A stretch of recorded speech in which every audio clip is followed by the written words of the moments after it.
종목 조금 더 살펴보겠습니다. 오늘 시장에서 화제가 됐던 종목들요. 첫 번째로 진단키트 관련주들 볼까요? 코로나19 확산이 전 세계적으로 나타나다 보니 각국에서 우리나라 기업들에게 SOS를 외칩니다. 진단키트 만드는 업체들에게 말이죠. 우리도 달라라고 말입니다.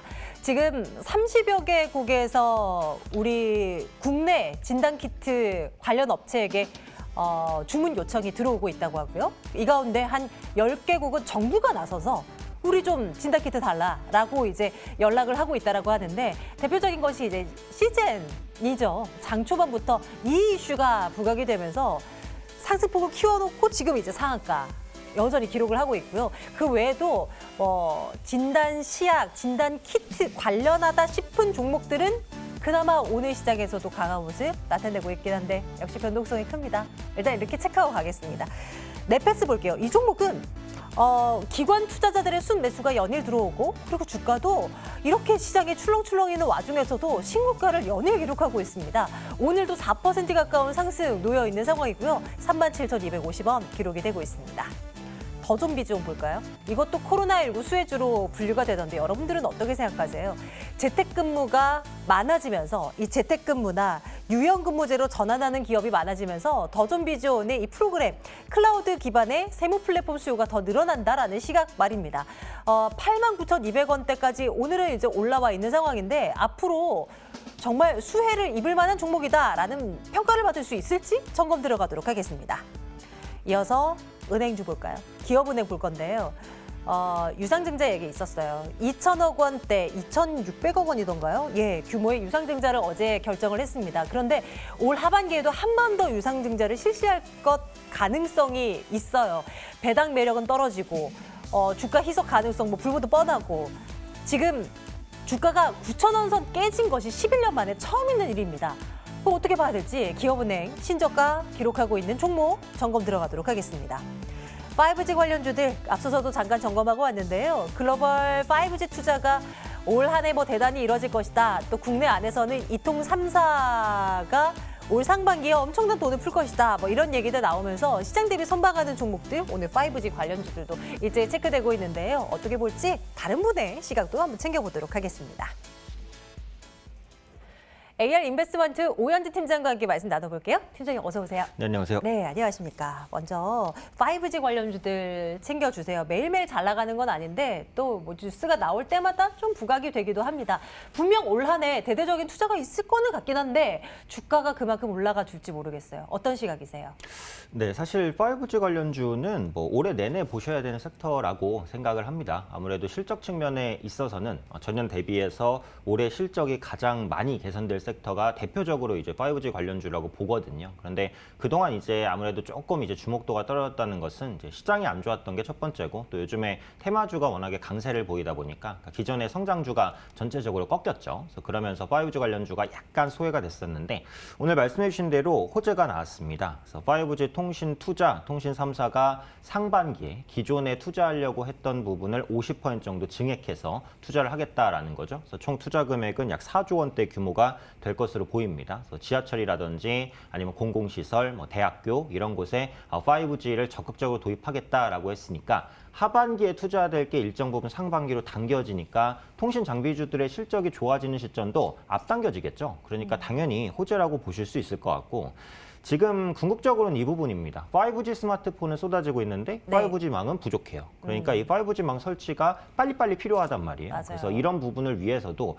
꼭 경기 부양 측면이 아니더라도 통신사는 5G 장비 투자를 아마 좀 당기려는 생각을 기존에 좀 하고 있었을 수도 있거든요. 그래서 그런 만큼 이런 투자들이 좀 장비주에는 호재가 될 수 있다고 생각하니까 5G 관련주는 계속해서 관심권에 두셔야 되는 그런 종목이라고 생각합니다. 네, 저도 5G 기기를 쓰고는 있긴 한데요. 대부분이 LTE가 잡히지 5G가 잡히는 곳은 그렇게 많지를 않더라고요. 이렇다 보니 이제 시간이 지날수록 이런 것들이 또 보완이 되겠죠. 그래서 관련주들이 주목을 받고 있는 것이고요.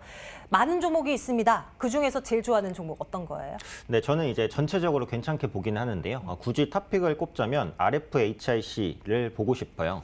일단 그동안 다른 5G 장비주 대비해서 낙폭이 조금 컸었는데 그 이유가 그 화해 매출 비중이 높기 때문입니다. 그러니까 미국이 화웨이를 좀 제재하고 있으니까 있으니까 이런 부분들이 악재였다 이렇게 보시면 되는데 물론 아직도 제재가 해제되지는 않았습니다. 하지만 유럽 지역을 중심으로 해서 약 100건 정도의 계약이 최근에 좀 체결되고 있다 이렇게 이제 밝히고 있어서요. 미국의 제재에도 불구하고 성장은 하고 있는 것으로 보여지고 있고 RFHIC가 최근에 고객군을 삼성전자, 노키아 등으로 좀 넓혀나가는 그런 모습들이 나타나고 있습니다. 그래서 삼성전자가 5G 장비 투자를 굉장히 적극적으로 하면서 이제 화웨이를 따라잡겠다 뭐 이런 이제 언급들도 하고 있는 상황이기 때문에 고객군을 다변화하고 있는 RFHIC가 상대적인 수혜를 좀 크게 입을 수 있지 않을까 싶습니다. 기술적으로 봐도 이제 조정이 네. 충분히 나온 이후에 이제 바닥권에서 양봉이 나왔습니다. 오늘 같은 경우 거래량이 조금 실리는 그 돌파 패턴이 좀 나왔는데 여기서 뭐 시장이 만약에 크게 무너지면은 뭐 5G라고 딱 버티기는 좀 어려울 것 같아요. 그렇죠. 시장이 좀 안정이 된다라는 가정에 있어서는 다른 섹터보다도 5G 관련주가 조금 더 강하게 튀어오를 수 있으니까 이런 부분들 참고해 보시면 좋을 것 같습니다. 시장이 혹시나 좀 크게 밀린다고 하더라도 뭐 올 한 해를 내다보는 투자자라면 이런 종목들 뭐 저가에 매수를 한다라는 측면에서 접근해도 괜찮은 건가요? 네, 그래서 시장이 뭐 무너진다고 해도 뭐 1900선, 2000선을 깨는 뭐 이렇게 급격한 하락으로 가지는 않을 것 같으니까 네, 분할적인 네. 관점으로 보신다면 지금 위치에서 RFHIC를 포함한 5G 장비주들을 모아가는 전략으로 보셔도 괜찮다고 생각합니다. 네, 좀 멀리 우리는 내다보도록 합니다. RFHIC 좋아요, 5G 관련주 좋아요 찍도록 합니다. 다음 볼까요? 더존비즈 오랜만에 챙겨볼 건데요. 오늘 시장에서는 부각이 되더라고요. 재택근무 수혜주라고 이제 또 이 종목도 들어옵니다. 앞으로를 한번 내다보도록 할게요. 이 코로나라는 이슈로 올라가는 종목들은 워낙 변동성이 심해지고 막 이래서 연속성이 뭐 꾸준히 상승하겠다라는 뭐 상상은 좀 해보기가 어려울 것 같고 이 기업 자체만으로는 어떻게 생각하세요? 네, 더존비주는 좋은 기업이죠. 코로나 이슈를 엮은 거는 사실 기사적으로 엮었다 뭐 이런 생각이고 그건 그냥 플러스 알파적으로 보시면 될 것 같고 본업에서도 성장이 이어지고 있으니까요. 굳이 코로나와 결부짓지 않아도 좋다라고 생각합니다. 기업의 ERP 시스템을 공급하는 업체죠. 네, 전사적 자원 관리, 기업이 거대화되면서 ERP에 대한 수요가 확대되니까 ERP 부분 매출 좋고요. 최근에 떠오르고 있는 게 위하고라는 플랫폼인데 이게 기업 업무를 지원하는 시스템입니다. 채팅이라든지 문서 확인, 정보 공유, 편집, 화상대화, 화상회의 이런 것들을 통합적으로 제공하는 게 바로 이 위하고 플랫폼인데요. 최근에 기업군 가입자를 꾸준하게 확대하고 있다는 거죠. 특히 재택근무가 좀 늘어나고 있는 그런 추세다 보니까 화상으로 회의하고 문서도 주고받고 이런 일이 많아지죠. 그래서 그러다 보니까 코로나19 관련 수혜주다 이렇게 부각됐습니다. 요즘에는 비대면, 그러니까 언택트라고 하는데 이런 부분에 대한 수요가 증가하다 보니까 같이 수혜를 받을 수 있다 이렇게 엮였고요. 또 금융사와 제휴를 통한 외형 성장도 기대가 됩니다. 그래서 작년에 신한금융 투자와 금융 플랫폼 활성화 관련 MOU를 체결을 했어요. 그래서 위아고와 신한금융 투자의 금융 시스템을 연동하고 이제 위아고 고객이 신한금융 투자에 있는 금융 서비스를 조금 더 원활하게 이용할 수 있도록 하고 이 금융 투자에서는 이제 위아고에 또 서비스를 제공하고 이렇게 윈윈 전략을 짜고 있는 것으로 보입니다. 앞으로 더존비즈온이 은행이라든지 증권사 혹은 기타 금융사들과의 협업을 계속해서 확대해 나갈 수 있을 거기 때문에 이 플랫폼으로서의 가치는 꾸준히 높아진다라고 보고 있고 장기적으로는 그 데이터 산법 수혜주라고 볼 수 있어요. 그래서 데이터를 좀 네네. 많이 가지고 있는, 그러니까 빅데이터를 보유하고 있는 업체는 대부분 데이터 산법 수혜주로 분류가 되는데 더존비전 역시도 기업 관련된 정보를 어마어마하게 갖고 있거든요. 그래서 이런 정보를 통한 신사업에 대한 기대감도 있으니까 주가가 좀 많이 올랐지만 실적이 받쳐주거든요. 그냥 올라간 건 아닙니다. 추세적으로 안정적이기 때문에 충분히 조정 이후에 재상승 가능한 종목으로 보고 있습니다. 좋습니다. 이 종목도 좋아요? 의견 네. 주시는 거죠? 더존비존 살펴봤고요. 마지막 한 종목 빠르게 봐야 되겠는데요. 기업은행 볼게요. 은행주에 대한 메리트는 사실 상당히 낮아져 있습니다. 금리 인하 지금 얘기가 나오는데 수익성 나오겠어요? 그런데 게다가 유상증자 이슈까지 겹쳐져 있는 그런 상황입니다. 기업은행 추가로 하락할 것을 좀 염두를 해둬야 되는 것인지에 대한 시각 여쭙고 싶어요. 네, 추가 하락 가능성이 매우 높은 위치라고 보시는 게 맞을 것 같아요. 그러니까 은행주, 보험주는 지금 사기가 굉장히 어려운 구간입니다. 맞아요. 기술적으로 많이 떨어져 있지만 최대 악재라고 볼 수 있는 금리 인하 이 부분에서 자유로울 수가 없고 한국은행이 4월 달에 금리 인하를 할 가능성 아주 높죠. 혹은 이제 금통위 전에도 긴급하게 회의를 열어서 금리를 인하할 가능성이 있으니까 예대마진 부분에 있어서 추가적인 악화가 불가피하고 특히 기업은행은 은행주 중에서도 가장 어떻게 보면 디스카운트가 될 수밖에 없는 종목인 게 이게 정부가 대주주인 기업이다 보니까 중소기업 대출이라든지 저금리 대출, 그러니까 공공적인 목적으로 이게 활용이 되는 것이지 기업이 수익을 내려고 하는 사업에는 거의 이제 배제가 된단 말이에요. 그래서 이런 부분들을 보면 기업은행의 주가 혹은 실적에 대한 부담감은 계속해서 있는 것이고 이번 유상증자가 3자 배정 유상증자입니다. 원래 3자 배정 유상증자는 거의 호재거든요. 이게 매수 주체가 확실하다는 측면에서. 근데 하필이면 매수 주체가 정부입니다.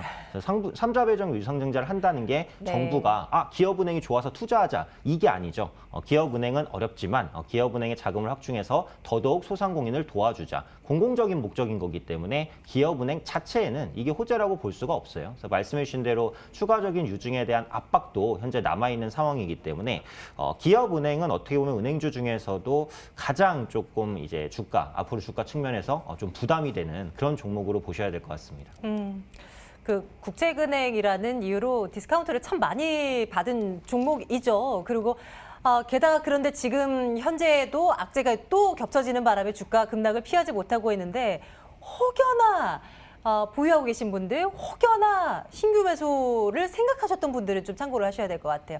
투자 의견은 나빠요? 네, 나빠요. 정도로 하겠습니다. 예, 가겠습니다. 내일장 탑픽으로는 RFHRC를 올려두고요. 오늘 AR 인베스트먼트 오현지 팀장과 함께했습니다. 팀장님 고맙습니다. 감사합니다.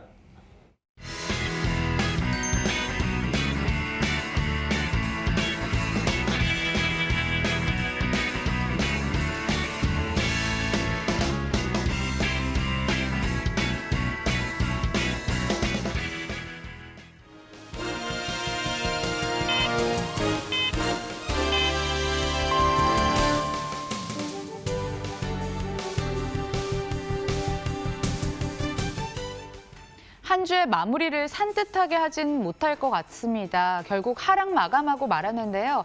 장중 그렇다 할 반등 없이 코스피는 5거래일 만에 하락 전환하면서 2.11%의 하락 마감, 코스닥은 3거래일 만에 반락하면서 1.21% 하락 마감을 지었습니다. 642선의 종가를 형성했습니다.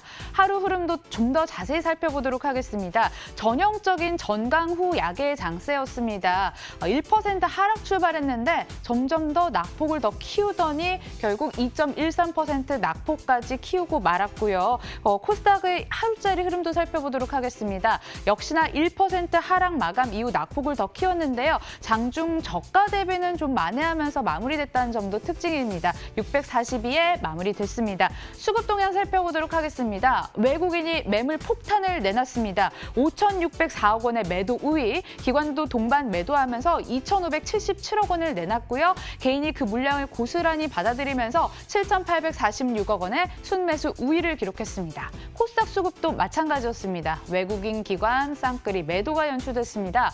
기관은 589억 원의 매도 우위, 외국인은 1,371억 원을 내놨고요. 역시 개인이 고스란히 받아들이면서 2,152억 원 시장을 방어하는 흐름이 나타났습니다. 자, 이어서 코스피 시가총액 상위 종목들도 살펴보도록 하겠습니다. 전부 다 파란불이 켜져 있습니다. 삼성전자와 SK하이닉스 나란히 2% 하락했고요. 그 외의 종목도 역시 파란불을 켜면서 종가를 형성했는데요.